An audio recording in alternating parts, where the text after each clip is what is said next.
बोलावं आणि काय नाही बोलावं हेच कळायला मार्ग नाही.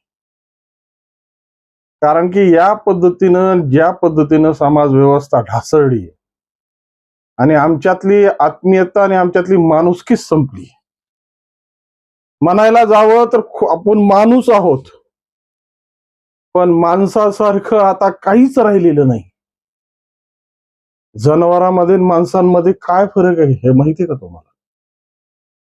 जनावरांमध्ये सगळ्या गोष्टी एका रेशोमध्ये दिलेल्या आहेत, पण माणसामध्ये खूप काही वरदानं या निसर्गाने या देवाने आपल्याला देऊन ठेवले. माणसाच्या प्रत्येक गोष्टीचा टप्पा हा चढत्या क्रमानुसार आहे आणि या चढत्या क्रमानुसार ज्या पद्धतीच्या भूमिका येतात त्या भूमिका खऱ्या पाहिल्यानंतर पहिल्यांदा मन येतं, पुन्हा येते बुद्धी, बाकीचं समजून घ्या. पण हे सगळं दिलं असताना सुद्धा आमच्यातल्या संवेदना मेल्यात, रानटी झालेत, रानटी. ज्या रानटीपणाची कसल्याही पद्धतीची त्याला कसल्याही पद्धतीनं आम्ही गणू शकत नाहीत अशा परिस्थिती. आता नेमकं करावे काय?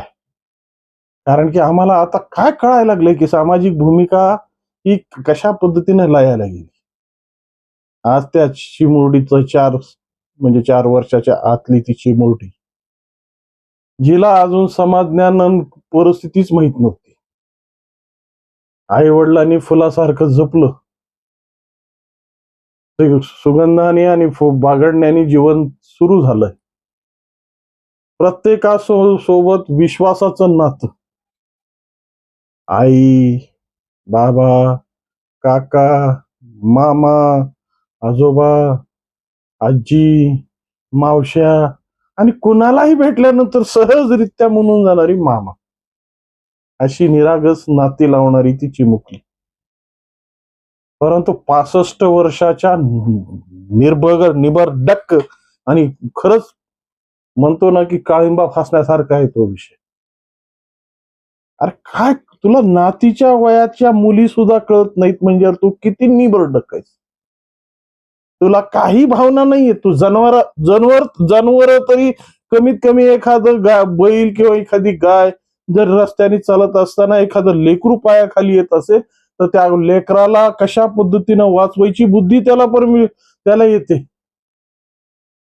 पण त्या जनावरांच्या गोठ्यामध्ये नेऊन की ज्या संवेदनेने भरलेल्या आहेत, आंबरडा फोडणाऱ्या आहेत, आपल्या तांदूळल्या वासराचं जर कुठं दर्शन नाही झालं तर आंबरडा फोडून जीव तळमळणाऱ्या जनावरांच्या गोठ्यात जाऊन नाही त्या पद्धतीचं म्हणजे तिचा जीवनाचा अंतच केलाय ना तू.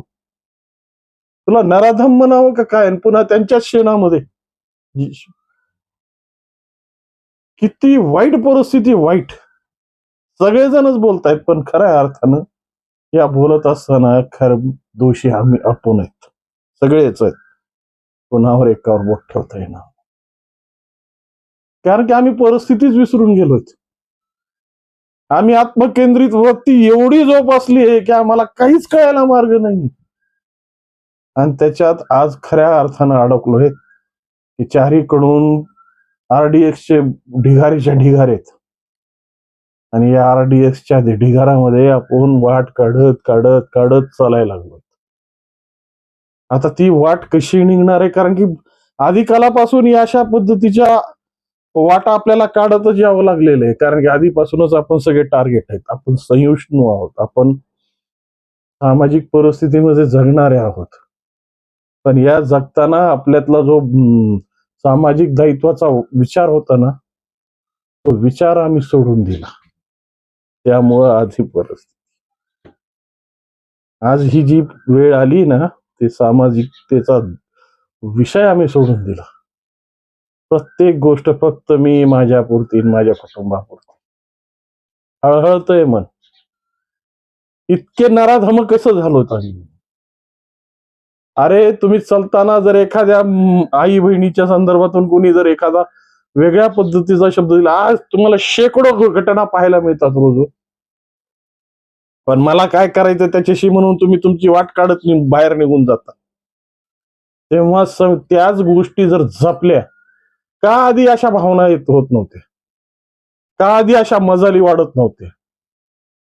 कारण की त्यावेळेसची परिस्थिती ही सामाजिक एकतेची होती. ती एकता अशी होती की गावातल्या कुणाचीही मुलगी असो, ती मुलगी म्हणून मानायची. गावातली एखाद्याची बहीण असो, तिला बहीण म्हणून मानायची. किंवा एखादं माहेरवाशीन जर गावात आली तर तिच्या लेकरांना नातवंडासारखं वागवायचे हो. पण आज आम्ही आमच्या स्वार्थी जगामध्ये, स्वार्थी विचारामध्ये या सगळ्यांची मुठमाती केली. आणि या मुठमातीमध्ये आम्ही तेवढेच कारणीभूत आहोत. आणि आम्ही ज्या पद्धतीनं आधुनिकतेचा बुरखा घालून फिरतोय ना, आणि पुन्हा अवडंबर आणतोय की असं झालं तसं झालं. अरे मूर्खांनो, आम्हीच सगळं हे मांडलंय ना तोडतांड.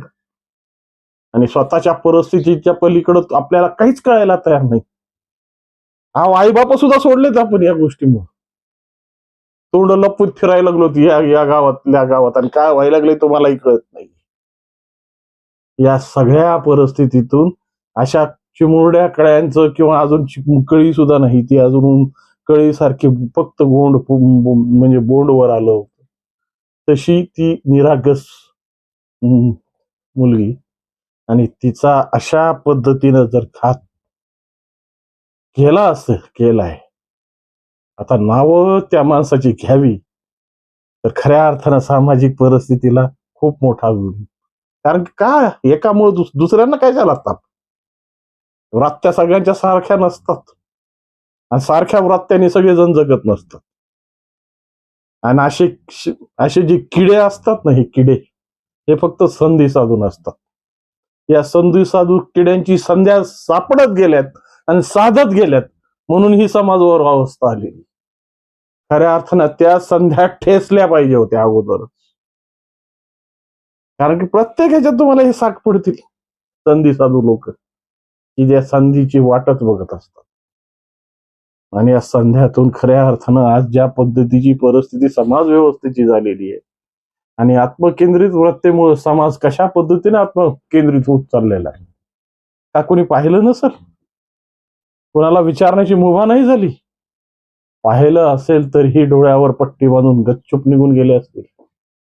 दावा आहे माझा. कारण की घेणं देणंच नाही राहिलं कोणाच. किंवा एखाद्याने पाहिलं असेल तरी त्याला वाटलं असेल ना, आजोबा आणि नात नात बघतायत वासराच्या गाईच्या गोठ्यात, त्या गोठ्यामध्ये नेऊन काहीतरी दाखवण्यासाठी नेलं जातं. पण काही महाभाग तर त्याच्या पुढचे तो सांगायची वेळच नाही. या सगळ्या घटना माणसाला थर करून जातात, थर. आणि या थर परिस्थितीमध्ये उद्या मग आपल्या लेकरा बाळांची चिंता वाटू लागते. अशा पद्धतीने जर समाज वागू लागला तर कशा पद्धतीने जगावं मला कळूनच गेलं.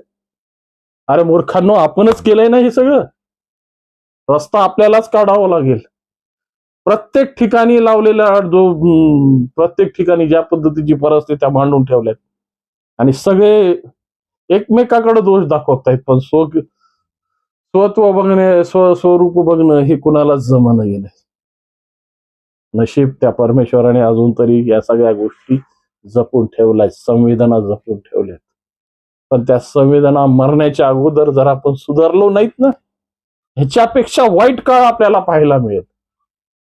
त्यामुळे आता तरी जागे व्हा, आणि आता तरी परिस्थिती एकमेकाच्या, आमच्या आजोबा पंजोबांनी ज्या काही गोष्टी ऋणानं बंद बांधून ठेवले, ज्या पद्धतीच्या परिस्थिती आमच्याशी समाजामध्ये देवाणघेवाणाची भूमिका ठेवली, एकमेकाची मनामध्ये एकमेकाच्या बद्दल प्रेमाचे संबंध ठेवले, ते संबंध जोपासा, तरच खऱ्या अर्थानं आम्ही सामाजिक भूमिकेत आणि मनुष्य हा समाजप्रिय प्राणी आहे असं म्हणता येईल. फक्त आपलंच घरटन, आपलंच पोरट कार्ट हे विचार करू नका. आणि हे विचार केल्यामुळेच आज हे अशा नराधामांचं फावायला लागलंय. आणि हे नराधम प्रत्येक ठिकाणी आपल्या आपल्या पद्धतीनं आपली परिस्थिती ती आता त्या सगळ्या परिस्थित्या जर मांडत बसलो वेळ पुरणार नाही, तुम्हालाही बोलता येणार. पण ही सत्य परिस्थिती आहे. त्यामुळं सामाजिक बांधिलकी आणि सामाजिक जिव्हाळा जोपर्यंत आपण जोपासणार नाही, तोपर्यंत खऱ्या अर्थानं आम्ही माणूस म्हणून जगण्याच्या लायकीचे नाहीयेत.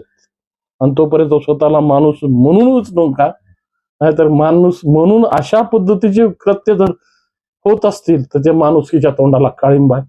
एवढं सांगतो. नमस्कार.